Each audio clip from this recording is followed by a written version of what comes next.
So let me begin with my first slide.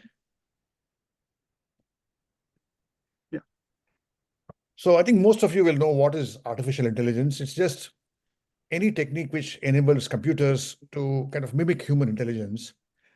And the goal is ultimately to build these autonomous machines that can carry out complex tasks without any human intervention. And this is particularly very applicable to radiology, where we want to automate a lot of our processes, include not just reporting, but even workflow processes. So basically, the idea that a machine can mimic a human or be indistinguishable was proposed by Alan Turing. He's considered as he's the father of AI, although he did not coin the term artificial intelligence.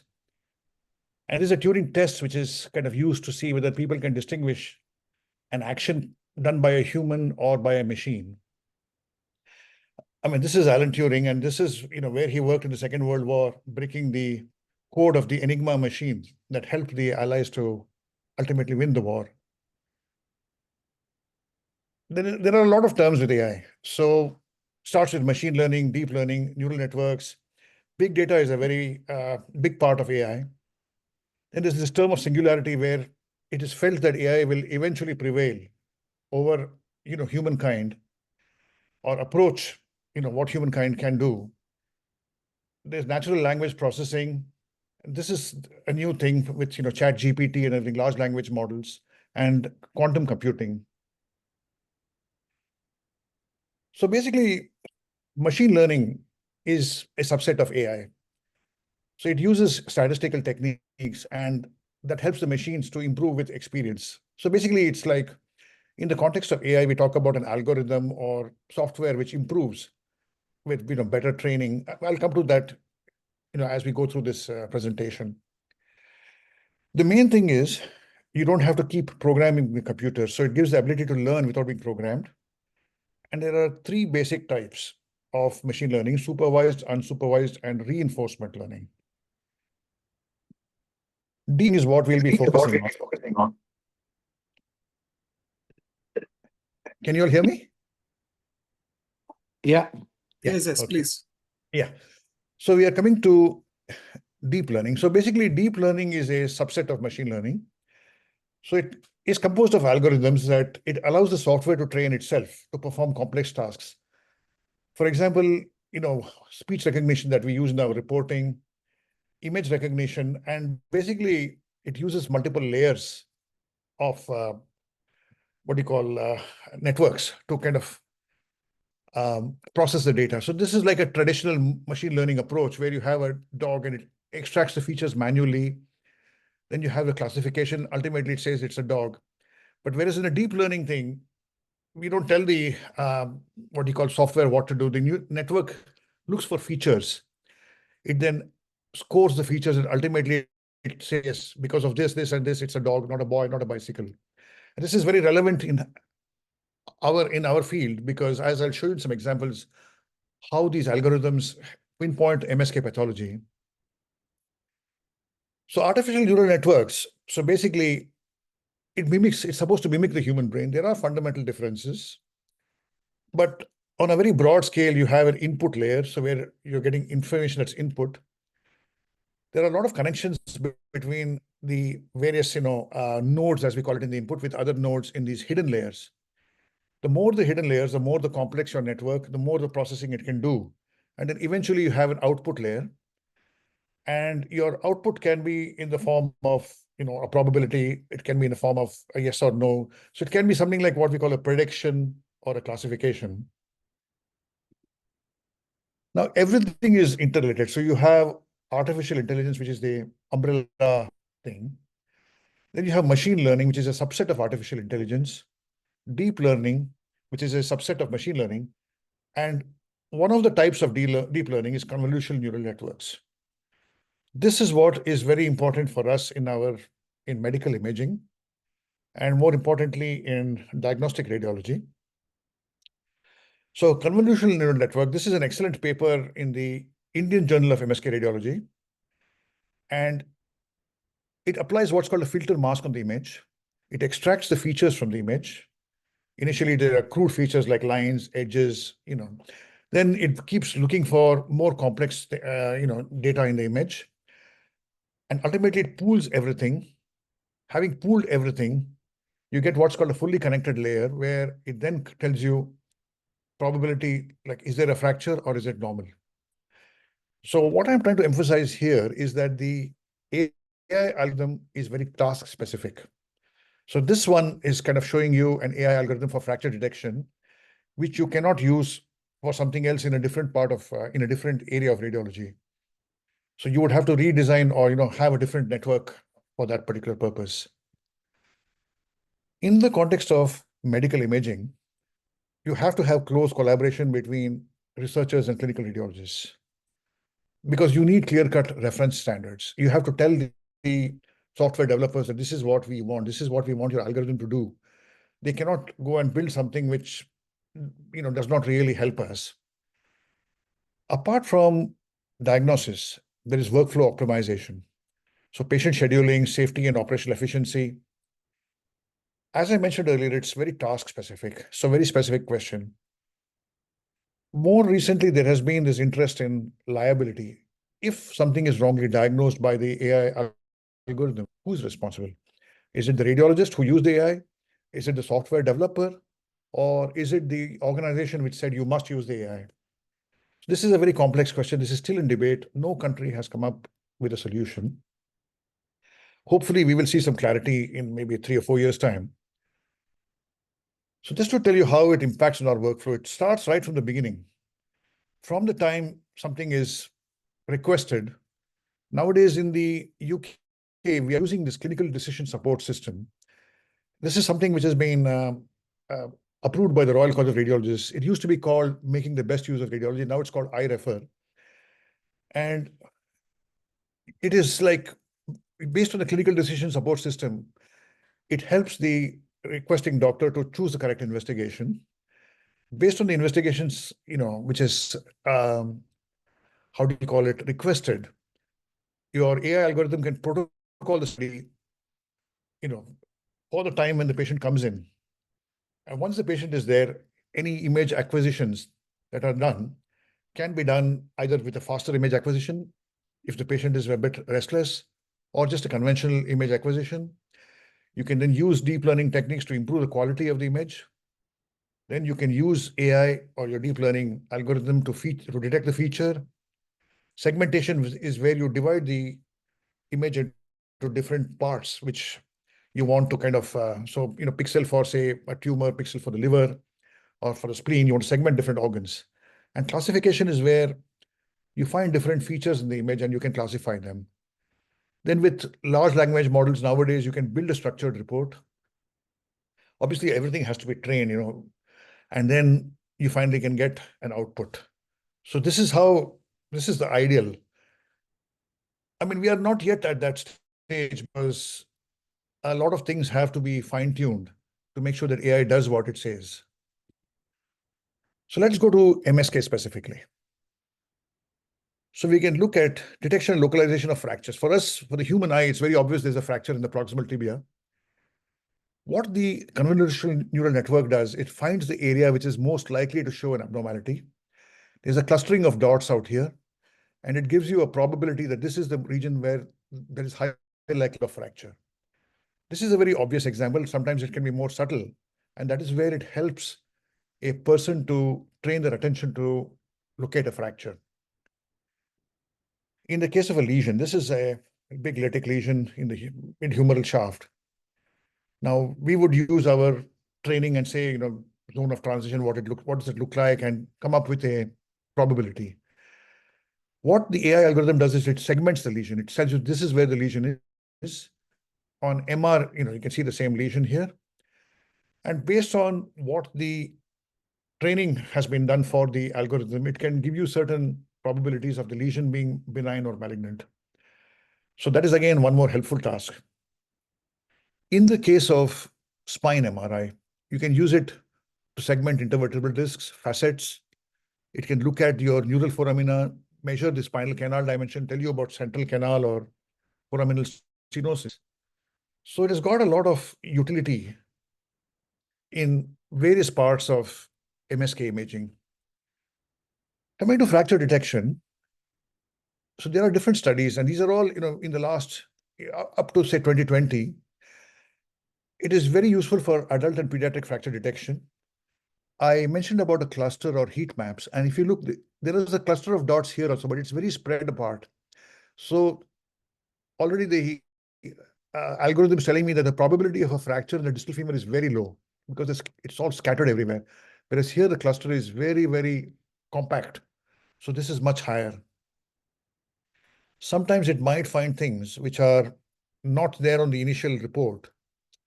So sometimes when we report, say, an X-ray for trauma, we just say no bony injury, but the patient could have osteoarthritis, a significant effusions in the knee. So it might find those features. The other area which is quite useful is in a CT abdomen pelvis or CT thorax abdomen pelvis. It might find osteoporotic vertebral fractures. In postmenopausal women, elderly patients, this is very important because it can even avoid them having a DEXA scan or bone densitometry. So the potential for detection of anomalies is very, very high. This is a recent paper from Great Ormond Street Hospital. This lady is a very renowned professor in pediatric imaging. She's also done a lot of very nice work on pediatric AI. This is a very good study, which is still work in progress. But what they are doing with this is they are using AI for looking at multi-center, multi-reader. And the reason for this is they want to make sure that the algorithm that they're using, I think it's from a company called BoneView, it can be replicated across different centers. The ultimate advantage of this is to standardize how we take our images, how these images are read and how they're interpreted. And this might help, people in the emergency department. In the UK, we have not only doctors in the emergency department, we have nurse practitioners. So these are people who could be helped by this sort of thing. And I don't know when they will publish the final results, but I'm looking forward to this with a lot of interest. Coming to MRI. Again, it uses a similar principle of a heat map. It's looking at the meniscus. So clearly here, you can see that there is a tear here in the medial meniscus. And I mean, it's very obvious to the human eye. What the AI algorithm does is it calculates a heat map. So because if you see, it's telling me that this is the region where the tear is, and it's kind of, that area is very high in probability here. So between, say, from here to almost 1. So it's telling me that this is the area that to be localized. So this can help the radiologist who is not, or a radiographer who is not very trained to locate this abnormality. This is a very good paper from South Korea. Improving image quality. Now, this is clearly, there's a full thickness supraspinatus tear. There's a lot of artifact here. So you can use these reconstruction techniques based on deep learning. So you get much better reconstruction. This is the same patient, the same tear, but you see the depiction of the bone marrow and all is much better. Somebody with advanced osteoarthritis of the knee, you can see that there's a bit of kind of fuzziness out here. So basically using the deep learning thing, you can get much more sharper depiction of the cortical bone and the cartilage. But the problem here is you notice the bone marrow has got a bit smoothed. So sometimes you have to kind of strike that balance when you reconstruct from a slightly suboptimal examination. I don't know whether it's in India, whether they're still doing bone age estimations, but we used to use a different technique in India, but here in the UK, we use a bone age atlas. The most common one is this Grulich and Pyle, and the other one called Tanner and Whitehouse. Tanner and Whitehouse is more UK based. Grulich and Pyle is US based. Unfortunately, Grulich and Pyle is not representative of what we see in the real world because the data was collected in that era initially and from children in Ohio, USA, which is not really representative of the world population.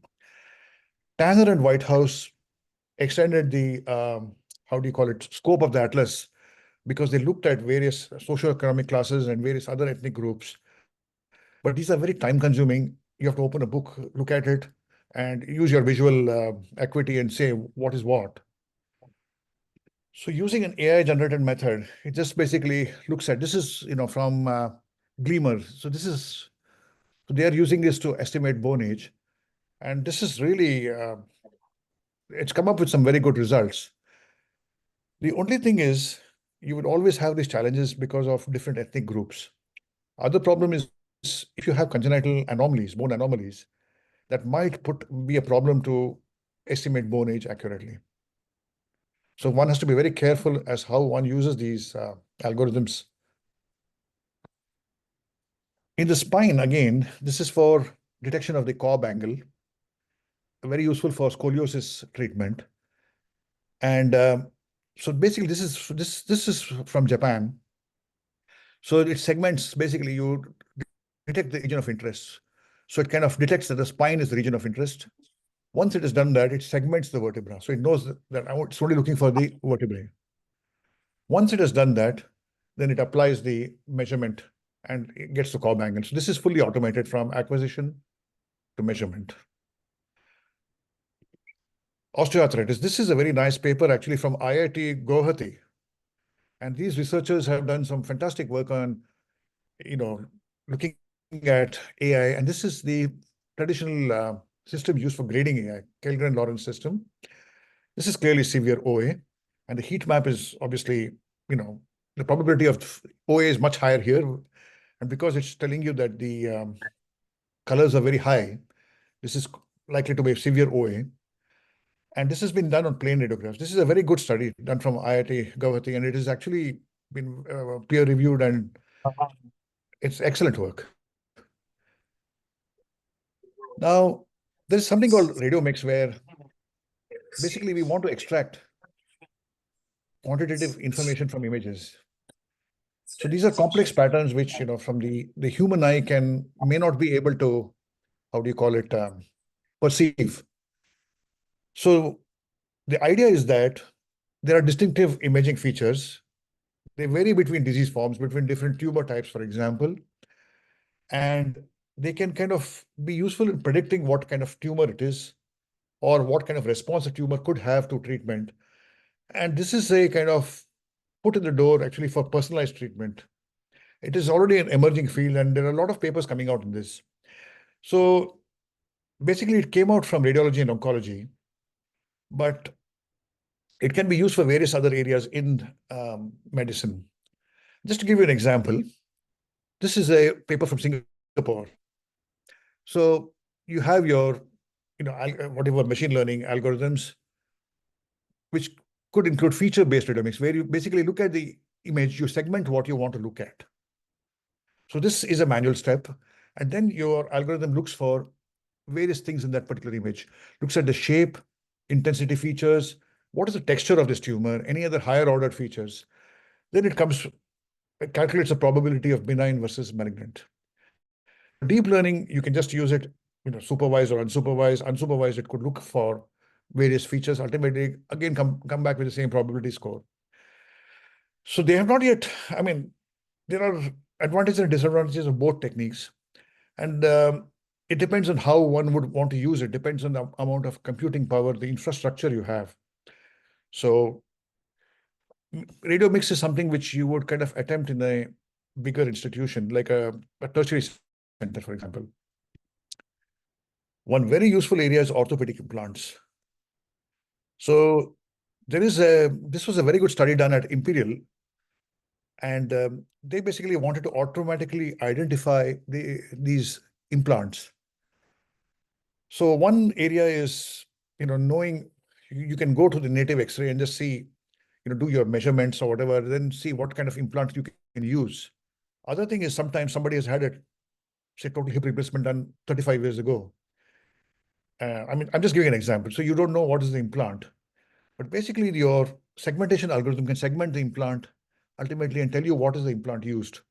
And this is very good because if the implant has to be revised, it also can advise you on what is the best revision that you can do. And this turned out to be much better for the neural network than even for the best observers. This chart tells you how well the neural network did. Consultant orthopedic surgeon, this is mainly from orthopedics. And I mean, you can see there are no radiologists here, but it is mainly for the orthopedic surgeons, and it actually performed really well. Ultrasound. We all use ultrasound.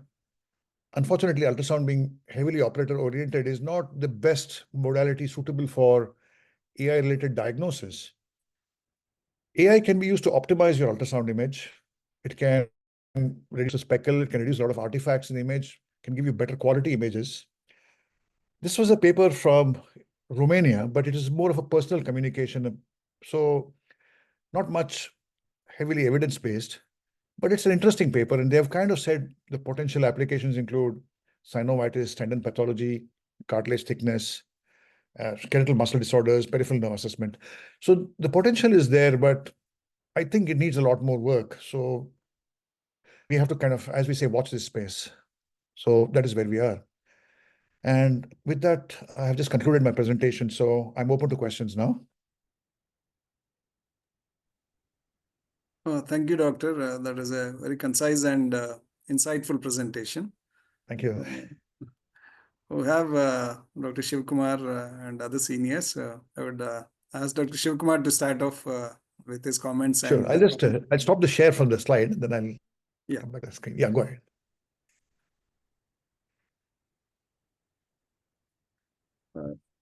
In fact, there's a question for you on the chat as well. You could address that before Dr. Shivkumar comes online. Okay. One second. The question is, can AI provide, is it possible for AI to provide information about implant material, whether it's MR safe or compatible or not? MR. I mean, it will tell you the implant type. So it will tell you what the implant type is. And based on that, you could then, look up the database and see whether it's MR compatible or not. Okay. So basically, this segmentation is being done from a plain radiograph, so that you would not put the patient directly. If you're worried, obviously you would not put the patient onto the MRI scanner. But most of them are ferromagnetic. I mean, they are safe. So if it is a very old implant, it will tell you what the type is. That is where the AI segmentation works. Yeah, Professor Jagan Reddy from Hyderabad. We want to have any comments. Dr. Jayalata. Good afternoon. Good evening, sir. I'm Hello, Dr. good evening. Jagan, a radiologist from Hyderabad. It's a very interesting, and there is a lot of apprehension among the radiologists here that AI may take over. But anyhow, it may take some time. My specific question is, like you have shown that fractures algorithm in a plain radiograph. Yeah. Now, I just want to know the same algorithm. You have shown fracture of the bone and also tear of the ligament. Whether I feel that the two different algorithms, in the same way, for each one, suppose if it's a osteoarthritis, we have to use a separate algorithm, and suppose osteosarcoma or some other bone tumor, malignant, benign, different algorithms. Like that, they had to go on building, or is it any way of shortcut where they can do the research? That is a very good question, because unfortunately, that is one of the limitations of AI at the moment. It is very task specific. Yeah. For example, in the context that you have just mentioned, the fracture detection algorithm, it might be trained to look for an abnormality. So, for example, you might say you might show it a lot of normal X-rays and train it on normal. And then based on the fact it is not seeing normal, it might find something abnormal. So it might be able to tell you that there's a high probability that something here is abnormal. That something could be a fracture, as we have seen. It could be a bone tumor. But that algorithm would be very general. It would just be telling you normal versus abnormal. Now, if you train a specific algorithm only for fractures, and if you say, I am only going to use this in my emergency department, because I want this algorithm to find whether there is a fracture or not, because that is why the patient is coming to the emergency department. It might be very good at that. But suppose that patient happened to present with, say, a tumor through which the fracture has taken place. Whether it will find the tumor or not is a moot point. We don't know. So it might not tell you it's a pathological fracture. It'll tell you there is a fracture. So same way, the bone tumor algorithm would also be, very task specific. So that is where the development, would vary. And that is one of the things which the AI developers have to kind of liaise with us, because we are very important in that equation, regardless of what people feel. There have been these statements made in the past about AI taking over our jobs. Yeah. I can assure you AI is nowhere there yet. Okay, that's good news. In about maybe 15 years' time, we might find we are not reporting some things. Yeah. We might not be finding we are reporting some things. But we are nowhere there yet. So just continuation of this, that pediatric bone fractures, yeah. can it identify the supracondylar fracture? Sometimes it is a subtle and only some fat. Yes, that is what they're trying. They're looking at this retrospectively, actually. They're going back retrospectively at the moment. Okay. Once they are satisfied that the algorithm would have done a good job there, they will be looking at, but for supracondylar fractures, yes, that is one of the areas they are looking at. Okay, thank you. Thank you. Dr. Shivkumar, you have anything to add? Yeah, sure, yeah. Jairam, first of all, let me congratulate you. Fantastic presentation.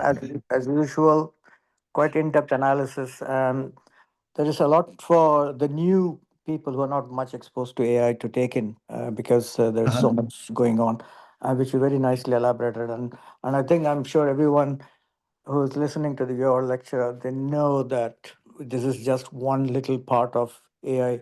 You're talking in MSK. Similarly, AI has now invaded almost every subspecialty. So it is among us. Now, first of all, my question to you about the pediatric scoliosis, which is one of the burning issues. Yes. And as a pediatric radiologist myself, just like you, I'm just wondering, you very nicely showed us some pictures about the ROI information, the vertebra, landmarks, Cobb angle. Now, I'm not too sure. You may correct me if I'm wrong. The Cobb angle calculation nowadays, they say that it is a lot easier with AI, particularly with some of the AI softwares. But the question is, if the vertebrae, sometimes they're not very well delineated, for that you have the vertebral landmark or software. Where sometimes the vertebrae may be hemivertebra, or it could be a cleft vertebra, or it could be a missing vertebra. Correct. So it becomes extremely difficult to calculate the Cobb's angle. And you're not sure whether you're looking at the transverse process or you're looking at the next vertebra or the rib, part of the rib.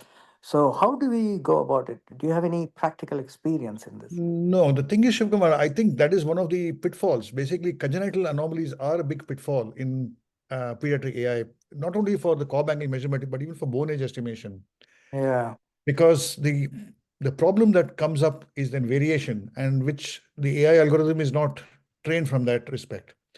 So I think the examples that have been given in that particular paper are all from examples where there are no obvious congenital anomalies. Yes. I think that would be more complex, and that is one area where I don't think we can use AI at the moment, because imaging is also quite complex in those children. So that's a concern, isn't it? Yes. Yes, very much, very much. Definitely. And the other thing, Ishwar, one more question. Is that okay? Yeah, please go ahead. I won't take much of your time. And Jairam, I was fortunate because I work closely with Susan Shermadine, and you kindly showed the BMJ open article from Great Ormond Street. So she's my good friend, and I work very closely with her. And she's actually a professor, and her role is mainly research, So she does 80% research and 20% clinical work at Great Ormond Street. So since I work very closely, I was lucky she was at Chennai last week attending the AOCR. So I had plenty of time to discuss with her. And generally, she's a very busy lady. So when this article about, pediatric fractures detection with AI, when I had a chat with her, she was saying that, the fractures in adults is a lot easier to detect. But we always also know that, pediatric fractures can be more difficult because of the bone marrow. edema, and the bone is not very well calcified. It's more soft. So the fractures can be apparent probably after a few days, not like in adults where you can see the fractures pretty quickly, quite early. Absolutely. And now I was talking to her, I said, what is your software doing? You know, that Bone View or Gleamer or whatever software they use. So she was saying that, you know, it works on a slightly different principle, that it enhances the contrast and the brightness of the X-rays. And not only that, I think it also goes by some subtle density difference, and it also analyzes the adjacent soft tissue. So I was curious to know in what way the AI is going to, you know, help us in detecting these pediatric fractures better than human eyes, you know. I So think again, Shugamar, it's down to probably, see, everything is down to prediction, yeah, because eventually it is either prediction or classification. In the case of fracture detection, it is more of a prediction task. So that's right. just as I showed those sort of heat maps, you know, they're not like infrared heat maps. It's Yeah, basically a statistical calculation by the software. So it true. highlights those areas where it says, I think this is more abnormal than this. So obviously, when it tells you, say, even in a pediatric fracture, if it Mm, looks at, say, a contour deformity, like, say, for example, in a buccal fracture, yeah. it looks at a contour deformity, or it finds a Salter-Harris 2, or, you know, one of the Salter-Harris injuries where Mm, it looks at something, you know, which is not part of the normal contour, and it yeah. gives you a probability estimation. That, I think, is more than enough to guide the person who is looking after Mm, the patient. So I mm, think that is where the role of AI comes in. yeah. Because what happens is sometimes we, as radiologists, if we don't find something, we tell the clinician, oh, why don't you just correlate clinically and treat clinically? You know, say, if you think it's a fracture, why don't you immobilize the limb? I know that doesn't work, isn't it, in real But it life? doesn't work all the time. But if we then say, the AI is Yeah, telling me that there is a likelihood of a fracture, a Salter-Harris 2 injury in the distal radius, yeah. and, you know, then the nurse practitioner or, you know, doctor looking after the patient says, okay, that is enough evidence for me to plaster and monitor the Mm, patient. yeah. You know, we are already then looking at a winning game here. So I think Yeah. that is AI is used. I mean, image quality is paramount. If you have a very poorly exposed image and there are a lot of artifacts, AI will Mm, not work well. true, true. And So that is, I think Susan also is working a lot on suspected physical abuse in yes, children, and yes, that's one of her main areas. And she also does. She's the one who's now, I think, writing a book on postmortem amazing. Yes, she's radiology. very, Yeah, she has a, in suspected physical abuse, specific. So she's a lot into, because she's a pediatric radiologist, and I asked her. I said that, what did you find? What are you finding in this postmortem? And she says that, you know, we are finding a lot more on that which was missed. So I think there's a tremendous scope for AI in suspected physical abuse, and yes, absolutely. particularly where it's a serious medical legal case where the outcome will depend on what the imaging shows.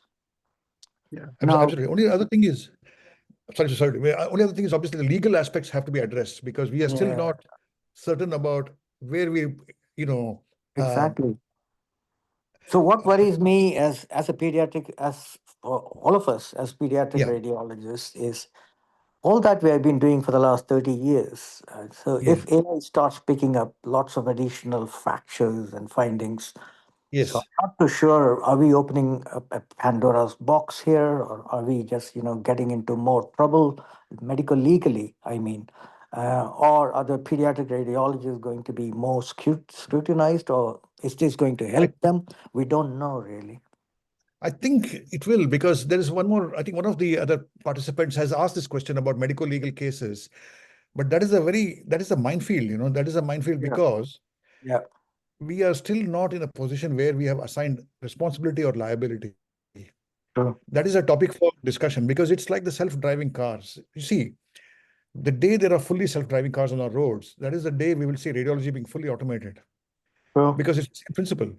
The problem is, where is the responsibility? Suppose, say, a self-driving car, you know, on its own autonomously goes and, you know, hits a pedestrian. Who's Yeah. responsible? It's the same way if the AI, you know, powered algorithm, diagnoses something which is completely spurious, then how do we go about, correcting it? But that is where I think the thing about explainable AI is coming in. Previously these hidden layers were all black boxes. People used to say, I don't know what the hidden layer is doing. But there has been a lot of work over the last 4 or 5 years about interpretable or explainable AI. And people are now being asked, okay, you are telling me that your algorithm said this is benign, that is malignant. Can you tell me how did it come to that decision? Correct. So there are more questions being asked, which is a good thing because developers are now having to look at these things properly. And Well, AI I is think I good. agree with you. The upside is if AI is picking up any Yeah, abnormality, and it doesn't necessarily need to be a fracture. It can no, even be an abnormal area, as you rightly pointed out before. yeah, And at least the radiologist, we have a pair of eyes, is going to look at it again one more time very carefully. And if the radiologist is not too sure, says that, okay, fine, let's do a repeat X-ray in 1 week's time. And I think yes, that that's probably the upside, probably, which we were missing all these years. yes. I So, agree. I agree. yeah. I mean, it is more like a second reader to us now. And I think in breast screening, they're going to start trialing. Yeah. I think in Scotland without the second radiologist for breast screening. Well, So it's going to be AI that'll be tricky. and one radiologist. That'll be quite tricky. Yeah, thank you, Yes. Dr. Kumar, for your insights and inputs. Thanks a lot for Yeah. giving me the time actually to. Thank you. Dr. Jairam, Yeah. one thing you have clarified is our jobs are safe for the Yeah. next decade. So that's one thing reassuring. Yeah. The fear of losing a job, and I get a couple of wannabe postgraduate students after their entrance. They come and ask Yeah. me, if I take radiology today, what will be my future 5 years down the line? Is AI going to replace me? So that's a very Okay. I'll give standard you. apprehension among the radiology PGs nowadays, or the postgraduates nowadays. I'll give you a very real world example. I went to this meeting in USA about 7 years ago. I went to SIM, in Society of Imaging Informatics and Medicine. So we had one of these sessions, breakout sessions, where there was a chairman of one of the big hospitals, one of the residency programs. And this was the exact same question asked there. And he said very clearly, so he actually they had opened up the applications for residency, and he was expecting one of the very good candidates to apply, and he found that guy's name was not there. So he was very alarmed, and he contacted this chap and said, why haven't you applied? What's wrong?